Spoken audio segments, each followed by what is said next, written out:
பிதாசுதன் பரிசுத்தாவின் பெயராலே ஆமேன். மரியே வாழ்க. என்ற வார்த்தை நான் மன்றாடிய நாளில் எனக்கு செவிசாய்த்தீர், என் மனதிற்கு வலிமை அளித்தீர். As soon as I pray, you answer me, you encourage me by giving me strength. திருப்பாடல்கள் அதிகாரம் 138 வசனம் 3. மனக்குழப்பம், மனது மிகவும் பாரமாக இருப்பது, கைவிடப்பட்ட நிலை, எண்ணத்தில் ஒரே எரிச்சல் தன்மை போன்ற சமயங்களில் நீங்கள் நம் கடவுள் இயேசு கிறிஸ்துவிடம் ஜெபம் செய்யுங்கள். உங்கள் எண்ணமும் உங்கள் மனதும் நம் கடவுள் இயேசு கிறிஸ்துவின் அருளால் வலிமை அடைவதை உணர்வீர்கள். உங்கள் மனதிலும் எண்ணத்திலும் அமைதி உண்டாகும் நம் கடவுள் இயேசு கிறிஸ்துவின் அருளால்.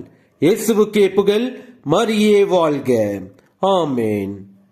வாழ்வோர் அனைவரின் தாயே, வானுலகை அடையும் வழியே, வாழ்வோர் அனைவரின் தாயே, மக்கள் இஸ்ராயேலின் தாரகையே, மக்கள் இஸ்ராயேலின் தாரகையே, வானோர் துடிக்கும் இறைவனின் தாயே, ஞானம் நிறை கன்னிகையே, நாதனை தாங்கிய ஆலயமே, ஞானம் நிறை கன்னிகையே.